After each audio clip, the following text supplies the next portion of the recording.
petit truc.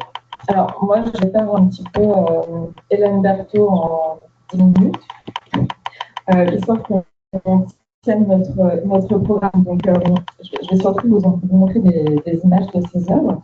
Comme l'a rappelé Catherine au début de cette session, Hélène Berthaud, elle débute sa formation auprès de son beau-père, qui est ornemaniste, Pierre Hébert. Elle démarre cette formation en fait dans le Paris des Faubourgs, qui est donc voilà, autour du 11e arrondissement, le Faubourg Saint-Antoine notamment.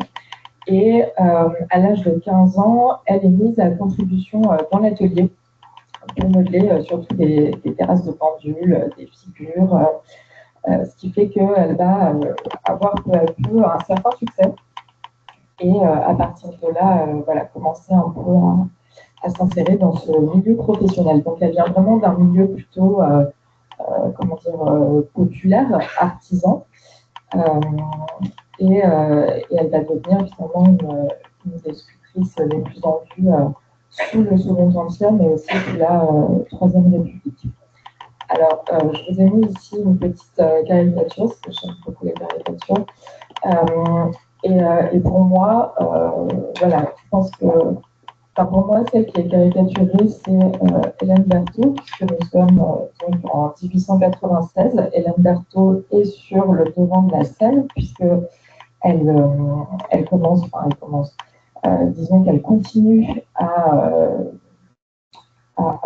faire des pétitions, à envoyer des lettres sans cesse à l'administration des Beaux-Arts pour faire entrer les femmes à l'École nationale des Beaux-Arts à Paris, ce qu'elle réussit à faire un an plus tard. Donc voilà, à mon avis, elle a un petit gabarit en fait. Donc moi, je dis ouais, la bientôt.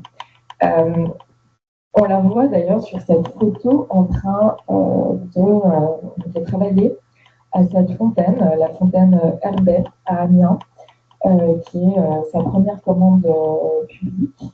C'est une fontaine qu'on ne peut plus voir puisqu'elle a été fondue, mais qu'on connaît effectivement grâce aux cartes postales qui circulent et qui en même temps font la promotion plus ou moins de la sculptrice, puisque vous voyez qu'il n'y a pas d'indication de l'auteur ou de l'autrice. Donc, ici, vous pouvez voir sa maîtrise des différents corps, que ce soit des corps d'enfants ou des corps de femmes. On est presque dans du nu, en tout cas, on est dans du drapé. C'est une sculpture ambitieuse, cependant, donc voilà, elle n'existe plus. Ici, c'est une liste des ouvrages d'Hélène Berthaud, donc je ne vais pas le commenter, mais en fait, ce qui est assez intéressant, c'est que l'auteur, il est en 1884, en gros, réclame des récompenses, la croix, c'est la Légion d'honneur, à Hélène Berthaud, ce qu'elle n'aura pas au long de sa carrière, et ce que l'auteur a fait d'ailleurs. Ça, c'est un petit peu, genre, je vous montre dans ma collection de cartes postales, littéralement.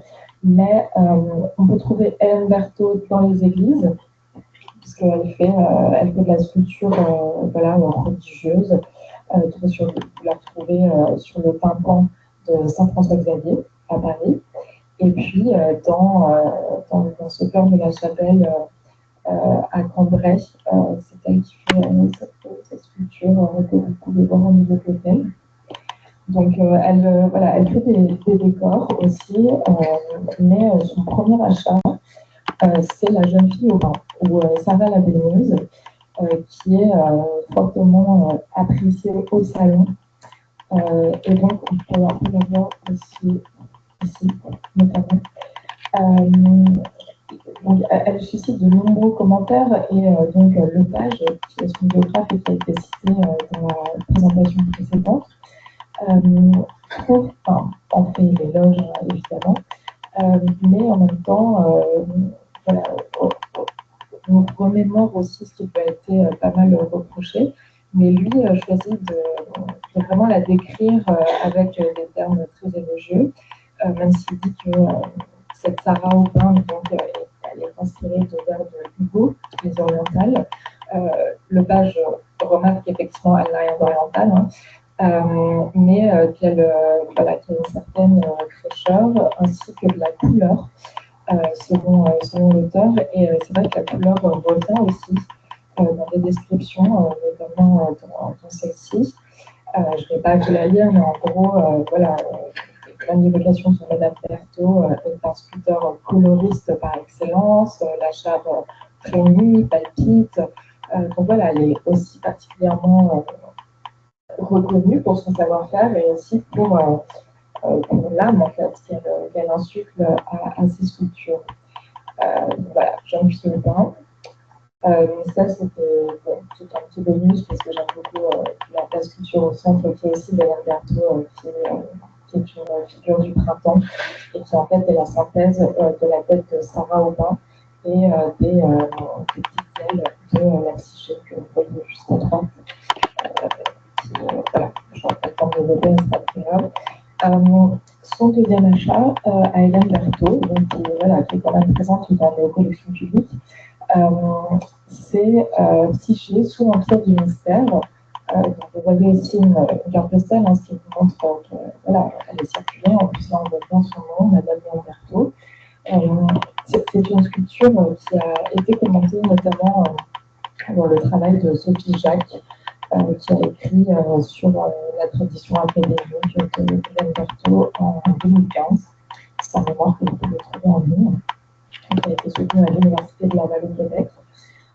Je ne vais pas forcément m'étendre, mais moi, en fait, elle me fait pas mal penser. Alors, je ne sais pas si vous avez en tête l'histoire de Psyché, c'est tiré de l'âme d'or d'Apulée. En fait, Psyché est visitée tous les soirs par Eros, qui ne se dévoile pas, et elle cherche à savoir qui est donc son amant.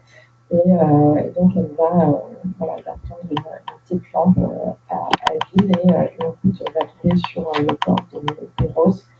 Et bref, plein d'histoires, des dramages, je ne rentre pas dans les détails. Mais en fait, là, c'est le moment où Psyché est plongée dans une profonde pensée, elle réfléchit, elle porte sa petite lampe. On remarque que c'est Psyché parce qu'on a ces petites ailes au niveau de la tête. Et en même temps, elle est seule.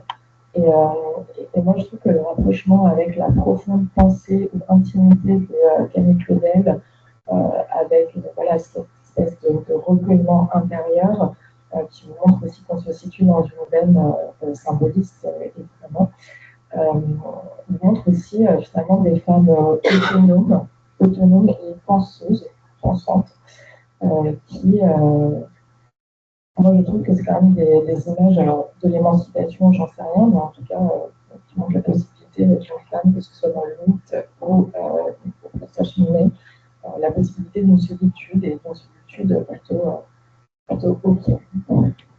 Je ne vais pas développer davantage non plus ici, mais ça aurait été pour un peu appuyer sur le rôle de professeur d'Hélène Berthaud, puisque Hélène Berthaud, comme nous l'avons dit précédemment, était une sculptrice, mais aussi une enseignante. Elle a aussi sa carte de visite, sa carte d'adresse, où elle reprend son premier succès au salon, qui est donc Sarah, et aussi sa première commande. Donc ça, c'est aussi un message envoyé à toutes les nouvelles sculptrices qui voudraient prendre des cours avec elle, c'est qu'elle est reconnue au salon et qu'elle peut aussi demander à être reconnue au salon, à avoir des commandes et évidemment une carrière. Une de ses élèves, pour laquelle on a un visuel d'œuvre, ce qui est assez rare, je dois le dire, c'est Emily Jenny Dale, avec ce buste 15 ans, où vous retrouvez un Baudelaire qui est très naturaliste aussi, notamment dans la veine d'Hélène Berthaud, sur lequel je suis là, on a aussi dans les dernières expositions récentes, cette exposition fantastique qui a eu lieu au Musée national de Varsovie, qui avait donc une salle réservée aux maîtres et donc maîtresses, les sculptrices présentées, ça s'appelait Concepts of, Camille Claudel et les sculptrices polonaises au XIXe siècle. Et donc, avec parmi des œuvres de différents sculpteurs, vous aviez aussi donc la Psyché d'Hélène Berthaud qui représentait donc Hélène Berthaud, qui a été la professeure de Tola Sertovic, une sculptrice polonaise dont je vous ai mis un buste ici, qui a fréquenté ses cours et aussi qui se réclamait dans les catégories de salon élève d'Hélène Berthaud. Alors ça, c'était juste un petit tableau récap des élèves, enfin, de la proportion des élèves d'Hélène Berthaud dans les salons, dans la section sculpture. Dans les années 70, je ne vais pas forcément non plus élaborer, mais voilà, ça montre qu'il y a quand même une forte présence des élèves d'Hélène Berthaud. À l'époque, en tout cas, dans les catalogues de salons que j'ai consultés, donc là, on est au salon des artistes français, les noms de femmes professeurs qui reviennent le plus souvent dans ces années 1870 sont Hélène Berthaud et Delphine de Cool, dont a parlé Catherine justement. Alors ça, c'était juste pour un petit peu parler de Hélène Berthaud à l'international, en quelque sorte. Mais je ne vais pas non plus développer, mais il faut savoir que donc, elle décède en 1909 et une plaque commémorative avait été envisagée en 1913, mais elle n'a pas été faite.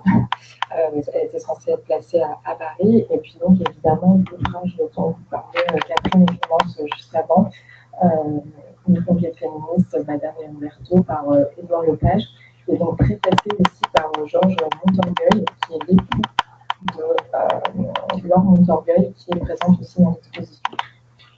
Donc, vous voyez aussi là un petit peu tout ce réseau de noms des sculpteurs qui se dessinent. Ça, c'était juste pour fun. C'est chez le ministère Père Berthaud dans les salles du musée du Luxembourg, donc à l'époque, en 1900. Et puis, Hélène Berthaud, donc sculptrice, où la psyché est vraiment aussi un emblème en quelque sorte.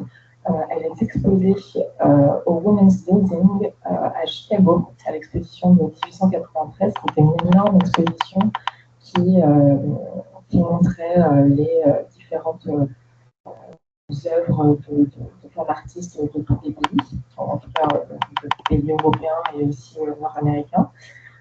Et donc, on peut voir la petite situation du ministère exposée au centre.